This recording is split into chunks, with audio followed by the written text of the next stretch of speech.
Hey everybody, welcome to the 6th round post-fight show with me, Zane Simon, and my co-host, Eddie Mercado. We are back again because fucking Brian decided to go have a kid or some shit. I don't know. Yeah, what was he thinking reproducing? No How, kid. how dare he bring more people into this overpopulated world? He's part of the problem. That's right. No kid. No kidding. He is. Dude needed proof he's had sex. That's the coldest thing you could ever say. No, we're definitely happy for him. I know. Beautiful Congrats baby to boy Brian was and brought his into kid. this world. I see a lot of people reproduce that I honestly am just like, man, I don't know if they should be reproducing. So I'm happy to see people who I'm okay with them bringing others into this world. Actually, Brian's a good dude. I wish him all the best. Kid's cute already. Seen it. But of course, he picked the worst fucking time because I'm sick as shit over here and I have to be on camera and I'm all fucking hairy and messy and just like, how dare he? we're in my pajamas. Dude, you got to schedule this shit. Like, It's inconsiderate. It is. Who knows Saturdays are UFC days? You got to pick. You got to work on my calendar here, you know? Yeah. Anyway. And the UFC off scheduling of day cards. Yeah. Anyway, UFC Prague just wrapped up. UFC's first show in the Czech Republic. And, not a particularly exciting show, but totally fine because it's a Saturday morning and it doesn't have expectations are low. You don't have to deliver that much. And the main event was awesome. I mean, it was slow, but the finish was awesome. Yeah, it definitely concerned me at first, because rounds 1 and 2 were real slow and sticky and pretty much just even. It was like the left hook of Santos or the body kick of Gian, which was more effective. And it's like you're splitting hairs rounds 1 and 2, and there weren't really any wow moments. So I'm already like, I don't want to judge this fight. Like, fuck this. And the second, I'm like, man, this better not go the distance. Jan gets overzealous, rushes in, and gets knocked the fuck out for it. Yeah. And I'm like, yes. Yeah. I feel bad too for having that reaction because Jan Blachowicz seemed like a cool dude. He's like one of those improbable kind of Michael Bisping success guys where he's been around, he's been a veteran for a long time, was winning and losing, came out of KSW, didn't really seem like a dude who was going to make waves in the UFC, and then has had this late career run where it's like, oh, Jan Blachowicz, title contention, holy shit. And then dude just got fucking murked. Yep, he got leveled, and he was fighting such a smart fight. And the second he wasn't, was the second the fight was over. But hey, if he really is going to be like Bisping, he's only 35, and he's got like 4 more years at light heavyweight to turn this shit around and like make another charge.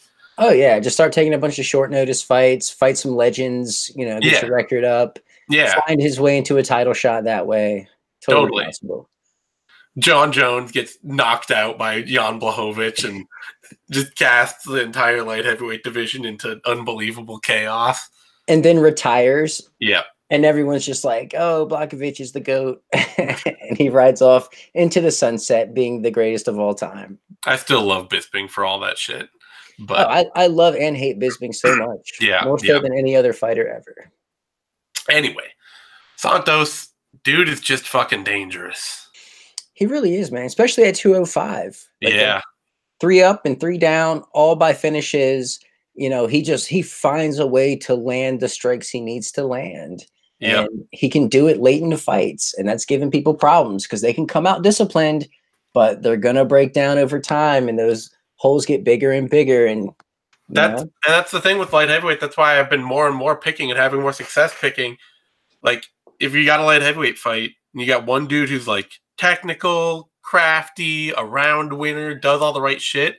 And on the other side, you got a big athletic freak with a bunch of holes in his game who hits like a fucking truck. Just take the freak. Just go with the dude who's wild as shit but can punch a hole in the planet because the chances are he's going to find that one shot to land and just crush it.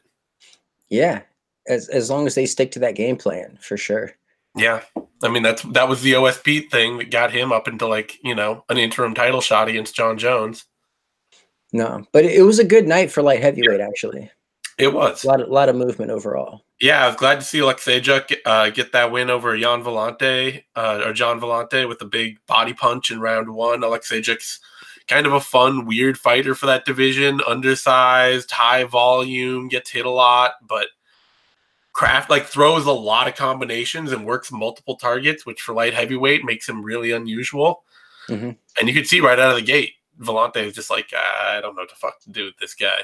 Yeah, I mean, bless his heart, right? Like he tried his very best. But yeah, I mean, speaking of like the, athletic guy going for the kill, man, Stefan Struve was dead to rights and like had every reason to lose the co-main event, but De Lima, for whatever reason, was just like, oh, let's go ahead and grapple with the guy who only wants to grapple. And it backfired. Even coming in, I was like, I'm picking Marcos Rogério de Lima based on his last fight where he did not miraculously implode after a round. But otherwise, Marcos Rogério de Lima's whole career is either he wins big, quick, or he just detonates. And you see him in a round one, and you're like, oh man, this dude's a killer. Why aren't people hyped about this dude? Why isn't he tearing up this division? And then you see him in round two, and you're like, the fuck did I just see? Yeah. Who is this dude? And no, it's funny. I was watching it with my buddy who's like real casual fan. Yeah. And he sees Struve get dropped. Well, first he was like, that dude is really tall. Yeah. And he sees Struve get dropped right out of the gate with that overhand right. And he's like, oh, this is over. That dude should have stuck to basketball. Yeah. And then he's like, that dude can't fight. And I was like, oh, this guy Struve? Yeah, he's been in the UFC for a decade. You know what I mean? He's got over 20 fights with the promotion. That guy that can't fight. And then Struve found a way to win, Yeah. I mean, Rogério de Lima came out in round two. Like, he dominated round one. It was a 10-8 round. 64-0 strikes, knocked him down, all that. Came out round two, and it's just like fucking body locked Struve. Like he was going to hit a trip takedown. It's just like, dude, what? No, come on. You annihilated this guy in 2 seconds with one punch, and now you're going for a body lock takedown against a guy who is 2 feet taller than you. It's like he forgot how the fight got to the floor in the first round. Yeah.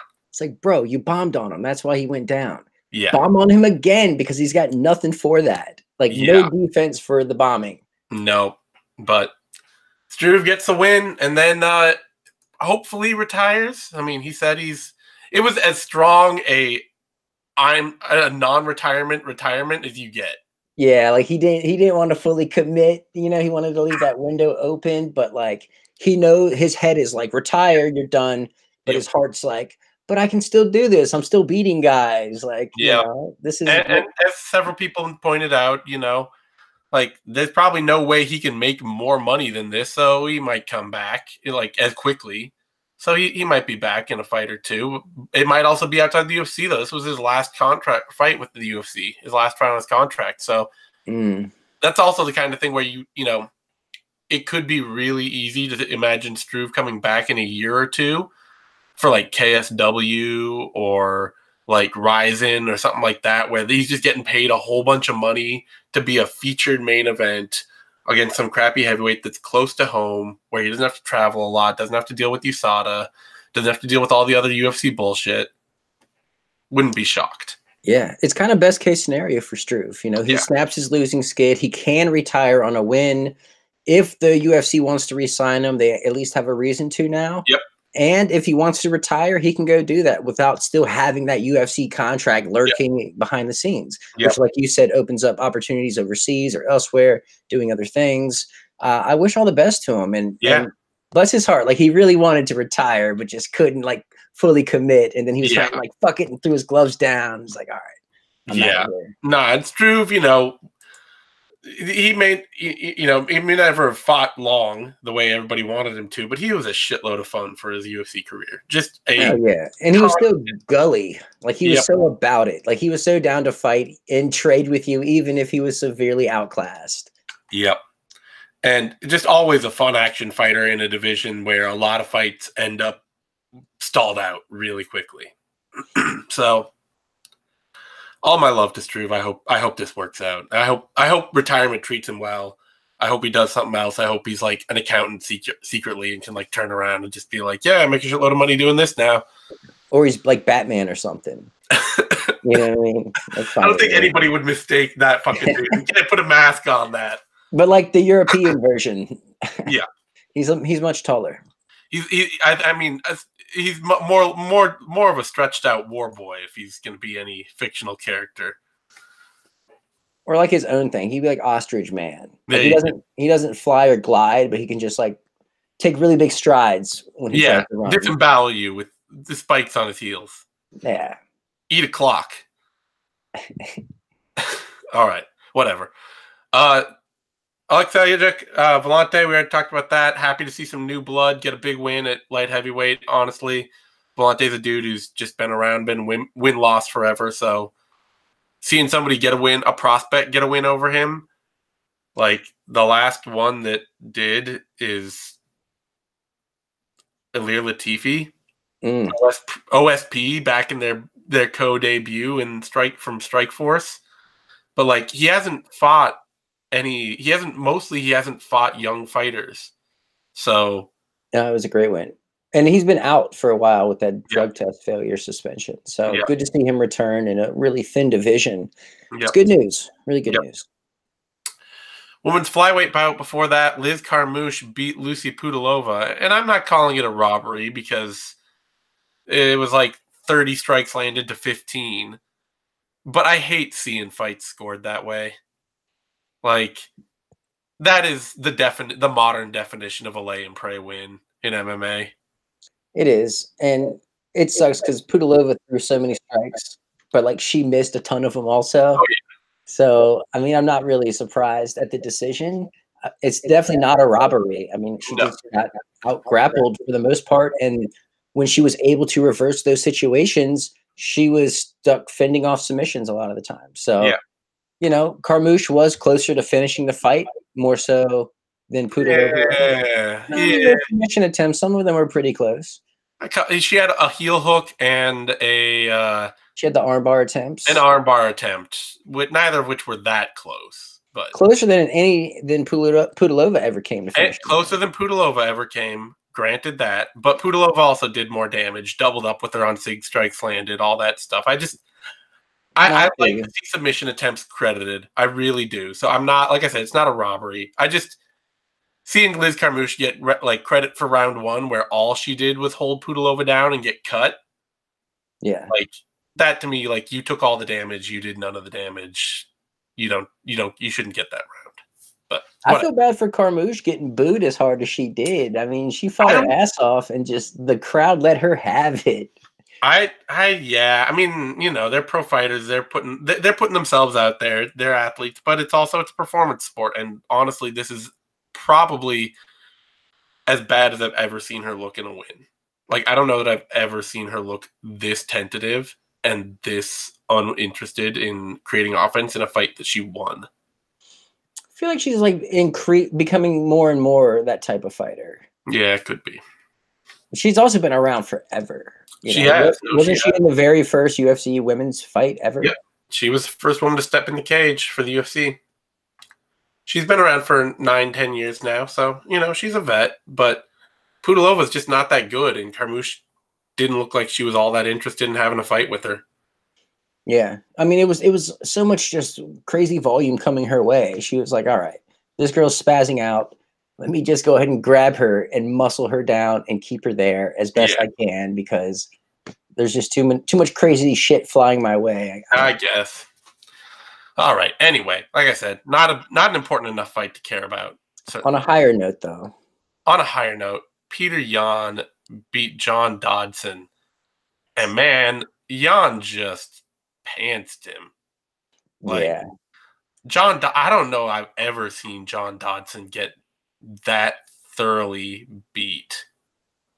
This was like, Jan looked like the Terminator, but without having to sustain much damage. Like, he did get dropped, and it didn't even matter because he still won that round. Yep. Like, that's how much just volume Jan was putting on Dodson. Like, he just came forward, backing Dodson up to the fence. Yeah. Teed off with whatever combination he felt like throwing, and Dodson just looked old and looked slow and just kept fading the longer the fight went on. And it looked like Jan just kept getting stronger and stronger.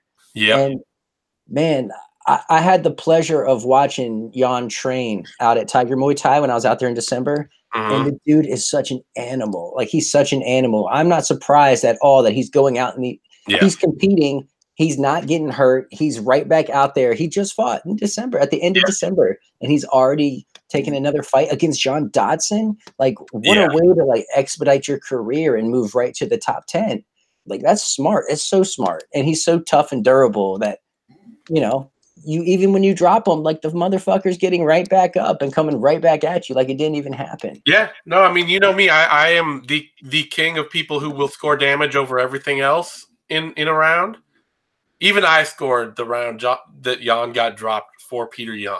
It's just like, nah, he clearly won that and dominated that round. There's no other way to score it. And that's so badass. Yeah, it is so badass. I feel for Dodson. Dodson is both more fun and less fun than he's given credit for. You know? Yeah, I've always been a little Dodson fan. I like his personality. You know, yeah, he always seems smiley and does his flips and all that. But yeah, he looked like shit out there today. He really did. Jan just had him solved. And it answers a lot of questions for me because I knew Jan, you know, this is the biggest, the most athletic fighter he's ever faced. This is the big athletic test of somebody who's dangerous and a dangerous counterpuncher. And Jan is a pressure volume fighter who's going to come forward and try to open up and try to land and throw a lot. And so, you know, to see Jan get this win this way, that's just like, why not have him fight for the title this year? I'm picking up what you're putting down. I'm a big Jan fan. Like, he's just, like I said, he's the Terminator who just he's not really out there taking all the damage. Yep. So that style is just being untested. And Dodson's a veteran, and he just walked him down. He made John Dodson look like Jinsu's son from their fight. Like, this was the same fight. You know? Yeah. I mean, expedite his ass. Put him right there. Like, why not? There's a lot of guys coming off of losses right above him, which makes things weird. So the UFC doesn't really like to pair guys up like that, but like, who cares? Yeah. You know, give him Jimmy Rivera. Like, that's two oxes just going heads up. I'm cool with that. Yeah, no, I love watching Jan out there. I love the way his game's evolving, and he's got so much technical depth to the way he sets up his strikes, the way he opens up. You know, it's all like finding single pot shots to find counter opportunities, use the counter opportunities to open up longer combination punching in the pocket. It's a multi-layered striking style, and he's now showing that he's got enough technical depth with it to compete at the elite level, to fend off somebody who's super fast and super powerful, and to shut down a game that has given pretty much everybody else who's faced John Dodson has given fits, even if they beat him. Yeah. And Dodson was not the faster fighter out there. Yeah. Like, Jan was pretty damn quick himself. Yep. So great win for Petr Yan. Really happy to see it. And, you know, rough loss for Dodson, especially, you know, rocking that hairstyle. Yeah, that wasn't a good look. It aged him like 30 years. Like, he looked like he was about to pull someone to the side and school them to the ways of the street. Like, Not Fortunately, good. Rashad Evans bailed him out with whatever he was doing. Did you see that? I missed it. What was it? He had like the little twist braids, but he had his hairline shaved up, so that like the hairline's shaved clearly up like that, and then all the twists start, and there's just this blank spot like right here. No, bless his heart. That was rough. That was a real test for viewers to figure that out. All right. That brings us to a light heavyweight bout. Magomed Ankalaev beat Klidson Abreu. Just a strong, dominant, technical performance from Ankalaev. You know, there's definitely some disappointment there that he didn't actually like turn the fight, ever turn it up. He didn't ever go from coasting out a solid win that he had in hand after hurting Abreu pretty badly in the first round. But at the same time, it's just a really solid technical win where he didn't take any chances and didn't do any, like, you know, there was never a problem for Ankalaev in this fight after getting wobbled early and then crushing Abreu's nose. Yeah, Abreu missed weight for this, which he looked like a heavyweight out there. Yeah, like, that dude looked swole, and not like a good swole, like puffy, like just real puffy. But yeah, Ankalaev, it was pretty routine. like you said, he got wobbled early, but after that, once that nose was shattered, I mean, he was pretty much dominating everywhere. He was stuffing all the takedowns, and really Abreu just couldn't do anything. Whether it was on the feet, he couldn't land his strikes, he couldn't get the takedown, he kept botching it and falling to his back. And once he was off his back, he didn't offer anything up. He didn't offer submission attempts. He wasn't threatening with sweeps. Like, he was pretty much just hanging on. So dominant win for Ankalaev. Excellent news for the division. Light heavyweight needs more depth. It needs new blood. So I am extremely happy to see this. And, credit to Klidson Abreu. He got beat, but he didn't look so bad that I'm not interested in seeing him fight again. Like, there are dudes like Sam Alvey and John Villante that I might pick Abreu to beat them, Oh, fuck yeah. Absolutely. 100%. He's a good secondary addition to the division, even off a one-sided loss here. And Ankalaev just keeps building a prospect resume that'll carry him along. It might not build a lot of excitement, but if you keep stringing together wins in that division, sooner or later somebody's going to have to hand you a big fight. And it won't take much. It really won't take much to get a big fight at 205. Yeah, no. Keep winning. All right. That brings us down to the prelim open, or the prelim headliner, Dwight Grant versus Carlo Pedersoli Jr. And man, Pedersoli really fucking thought he had this fight. Mm-hmm. He was just like late in that first round. He started putting his hands down a little, stepping his head, flashing, and just like grooving on it. And he just got fucking murdered. Yeah, it's crazy. It was so close. It was real even back and forth. And like you said, Pedersoli starts swagging out there. He's mixing in takedown attempts. And then the last 10 seconds, he throws that kick, and Grant was just ready for it and launched that straight right, knocked the mouthpiece out, and followed up with just some really brutal ground strikes. Actually, it looked like Pedersoli went out cold. I don't know why this wasn't a knockout. They ruled it a TKO, and there was 1 second left in the fight, or in the first round. And like Pedersoli came to and was like immediately protesting, and it's like, no, bro, no, you got dusted. Yeah, it was especially bad because just a minute before that, Hardy and Gooden were talking about you rarely see a fighter as confident as Carlo Pedersoli. Like, he just has all of this confidence and this real presence about him, and he really feels like he knows he's the best fighter out there. And it's like, yeah, but is he? Is he the best fighter out there? He thought he was. Yeah, and that punch was so fast. I didn't even see it in real time. I was watching it. Yeah, I saw the mouthpiece go, and I wasn't sure if that was like the dude just spit it out. Yeah, that was like a snake bite. It was so fast. Like the way it went out and came back in, the recoil, man, that would have dropped anybody. Yeah. Shit. Yeah, excellent win for Grant. Cool finish. He's a lot older than I thought he was. Like, listening to him on the mic and hearing him talk, I wouldn't have pegged him for 34 years old. But he is training. Really. No kidding. He is training with AKA, which is, I guess, a good thing.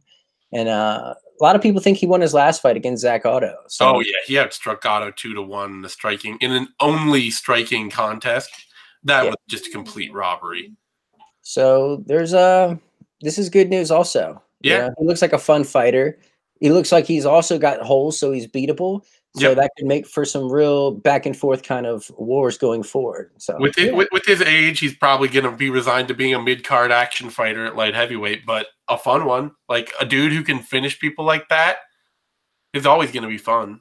Oh yeah, like this, he's asking for a fight with Mike Perry. Not actually, but I'm just saying. Yeah. But his style, he's gonna fight Mike Perry. Throw him in there with Curtis Millender or fucking like Elizu Zaleski. Yeah, give him Max Payne. Yeah, Max Payne Griffin.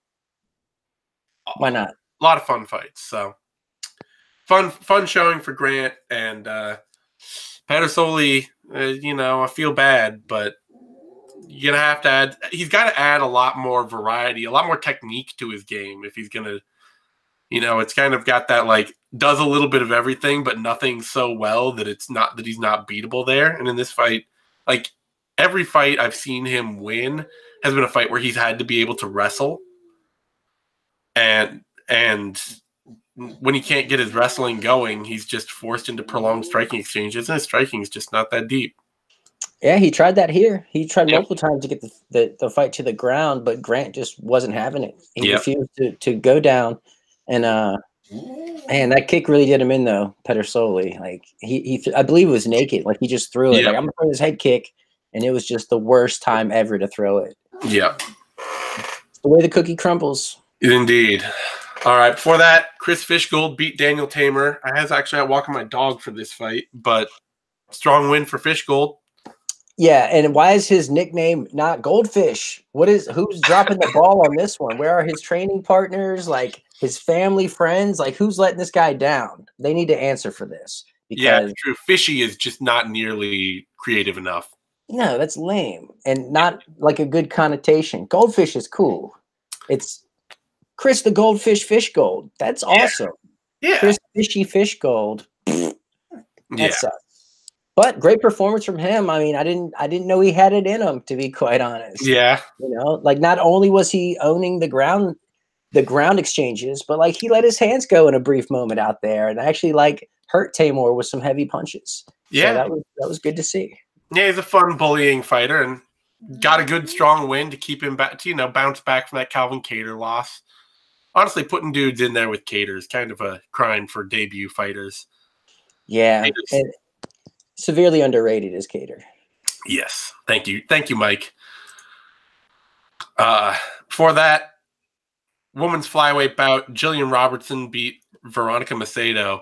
And I was feeling really bad about my Robertson pick. Even going into this fight, I was like, oh, Macedo is just a better athlete. I just know she's a better athlete.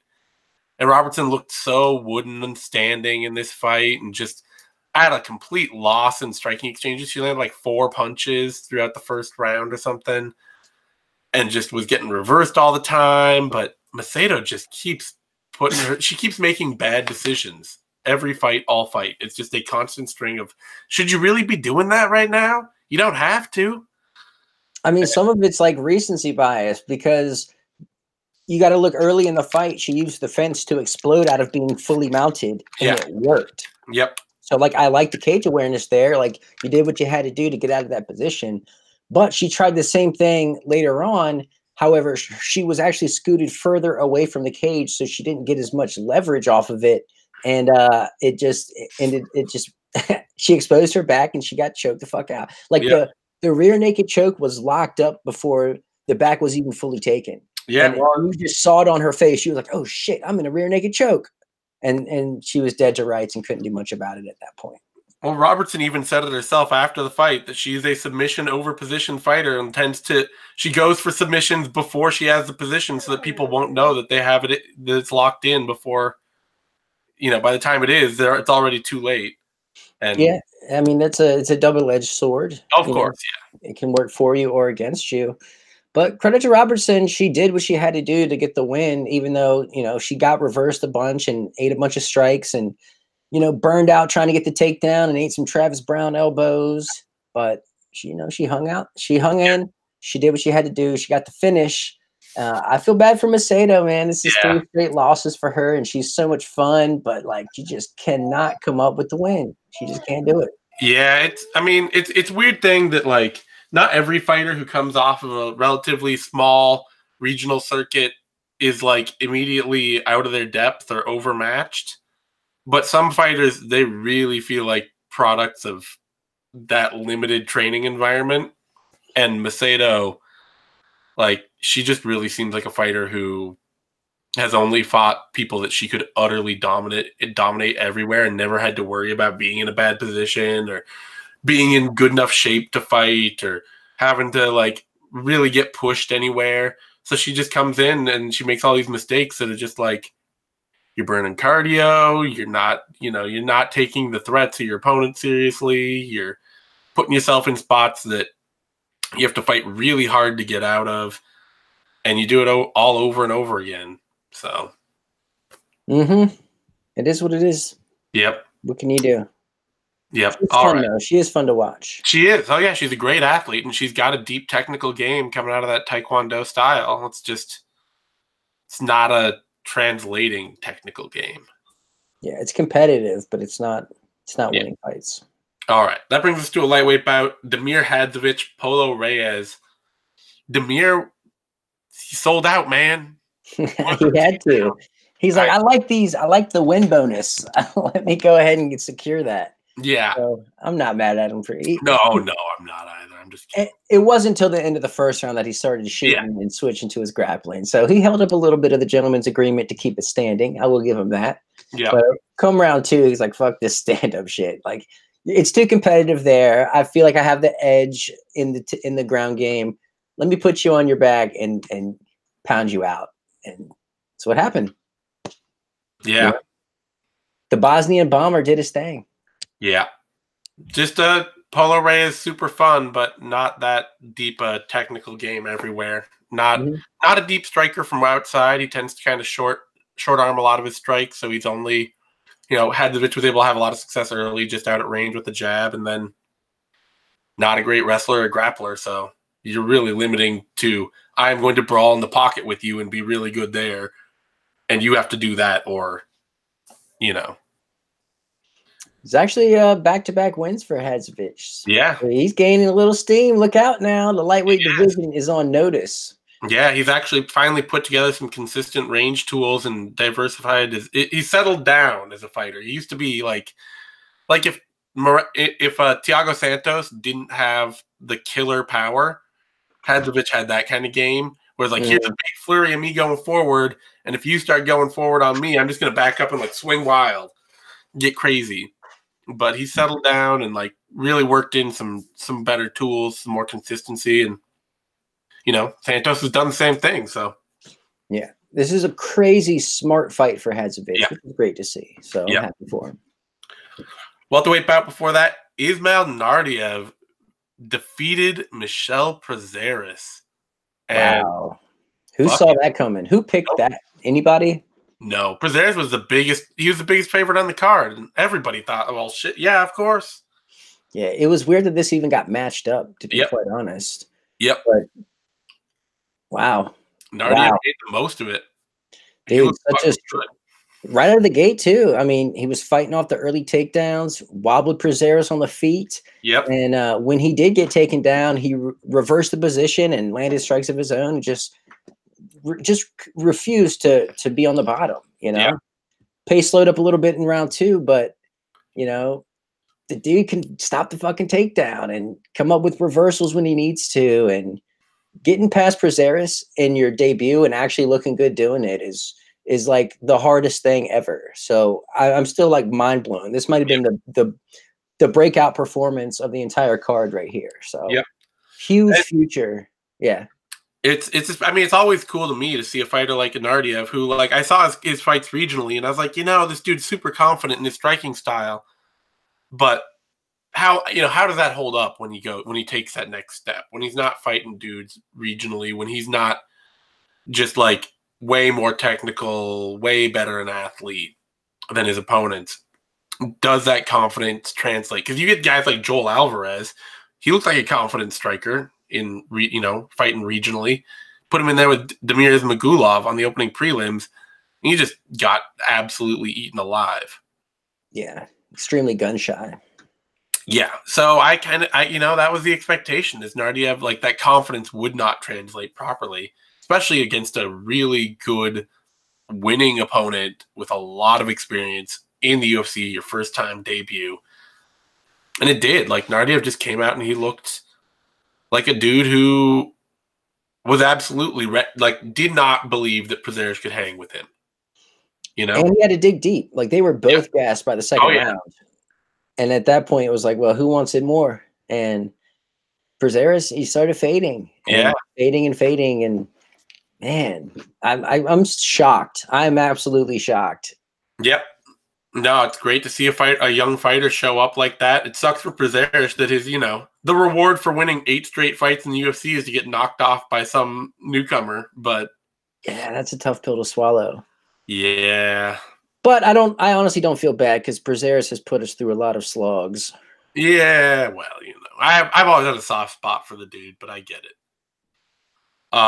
Why? Because he has a very controlled, very consistent game that's like big power shots that go into power takedowns that advance immediately to good grappling positions and kind of rinse repeat. And it's a very consistent process driven game that pushes my buttons in, that technical way. But at the same time, one of the things that I used to note about Prazeres and that I thought he kind of fixed is that because of how fucking tight, like much of a little tiny fire hydrant tank he is, his center of gravity is really concentrated.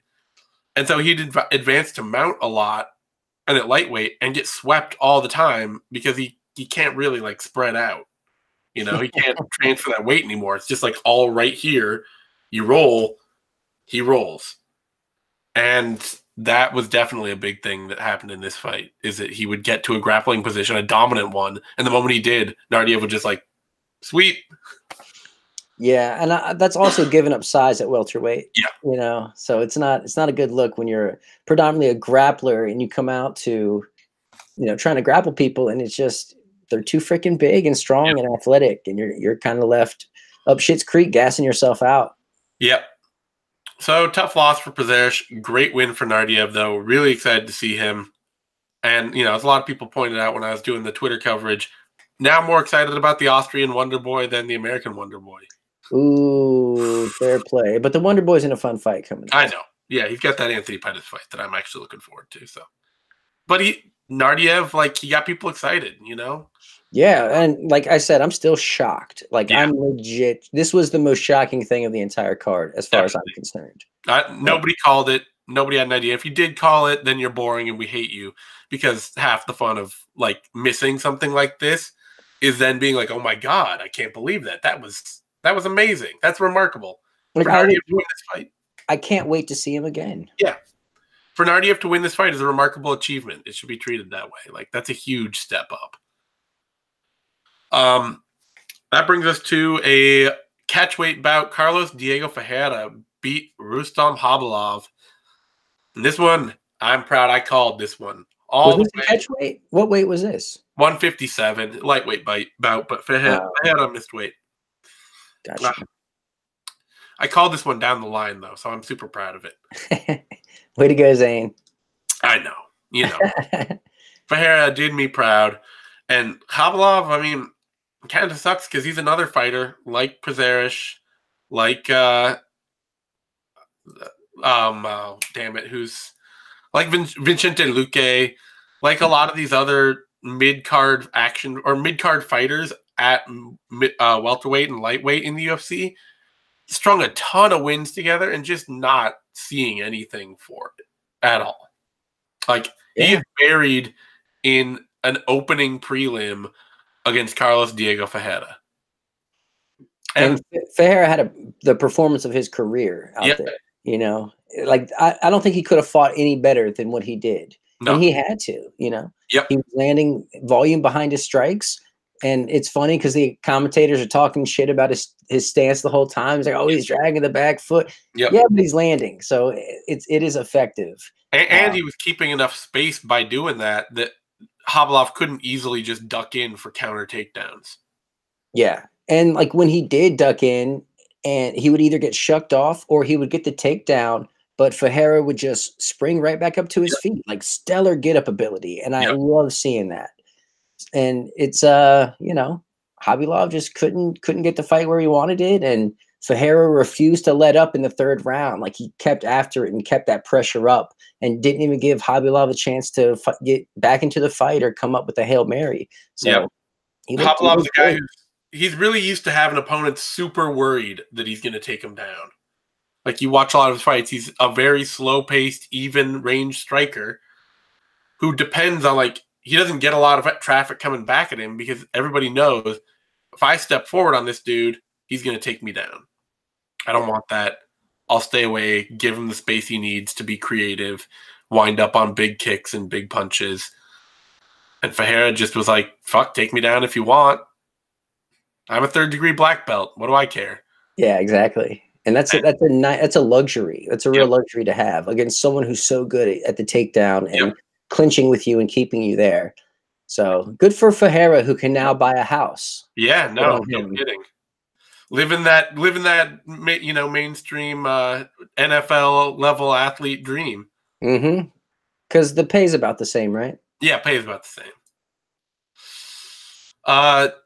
Before that, lightweight bout, Damir Ismagulov beat Joel Alvarez, or Joel Alvarez. He's Spanish, I guess.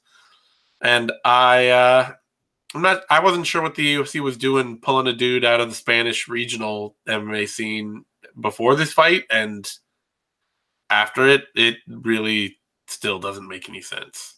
It's got to be just super cheap. Yeah. 4 weeks notice, someone just to take the fight, willing to travel, already has their passport.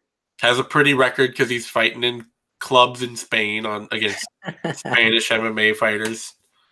It was probably just the pimp decision. Just financially made a lot of sense to make it happen. So they put it together, But Ismagulov, it was dominant for him, He nothing like getting kicked out, like washed kickboxing with a dude who's a blanket. Yeah, but it was good time in there for Ismagulov, but he definitely lacks power in his hands, even if he can throw some volume out there. He's Islam Makhachev if you took away all the athleticism. And Islam Makhachev is already Khabib Nurmagomedov if you took away all the athleticism. Fair enough. So there should be like one of those, Russian dolls that you can, take the layers away, and it'll be a different fighter for each layer. That's right. They need to make that. Where's the bobblehead people at? They need to get on that. One is the big one. Open that up. There's Islam Makhachev. Open that up. There's Damir Ismagulov. Just onward and downward. But he's a good technical wrestler, and he got 3 rounds to test out his boxing. So, yeah, 2-0 inside the UFC. It wasn't the most exciting fight to watch, despite it was stand up. Alvarez just really wasn't throwing a lot. Wouldn't pull the trigger. Kind of a shit fight to watch, honestly. Yeah. But whatever, like I say, the thing with Saturday morning cards, like I wake up, I have a cup of coffee. I don't really care about how good the fight. It was fast paced. They've crammed 7 fights into 3 hours, which meant minimal commercial breaks. They didn't have time for any filler at all. The main card was all streaming, so also very little filler. By the way, with the main card streaming, it felt less important. It felt like the prelims were more important because they were on TV. And then you got to switch over to the streaming service for the main card. Yeah, that was weird. It felt really weird. Although I stream ESPN2 as well, just as part of my cable package thing. But yeah, even still, it was weird to have the main card on TV and the prelims on a streaming only service. Either way, though, it's a nice, tight, consistent, fast package of fights for a Saturday morning. I don't really give a shit how. You don't have to come with your best for this. But it was all around fun. Yeah. You put together a UFC 234 quality card and you didn't make anybody pay $65 for it. Yeah, right. Exactly. You had to just subscribe to the streaming service and have ESPN2 and be able to channel surf. Yeah, well, there's no free lunch in MMA. Yeah. Yeah.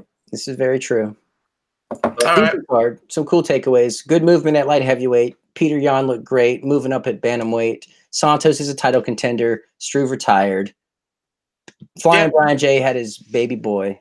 That's right. What's not to love? Exactly. I get a Saturday night. Yeah. There's the silver lining in all of this. I can get to leave your house and I get to stay home and eat pizza and try not to fucking cough up a lung here.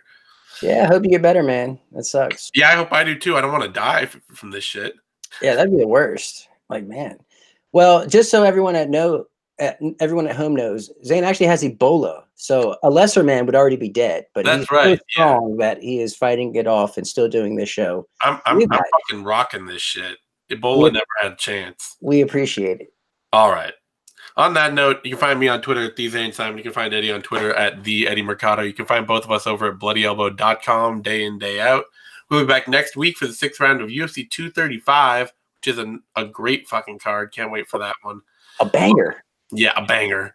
We'll have the Vivisection, If I Did It, Care Don't Care, Level Change Podcast, Mookie Quickie Show, Pull No Punches Podcast, all that good stuff. All that comes from Bloody Elbow Presents. That's our podcast network. You can find that on SoundCloud, iTunes, YouTube, Stitcher, Spotify, Google Play, every other podcast app out there. At least all the free ones. We're not paying anybody for that. But give it a like, subscribe, all that good stuff.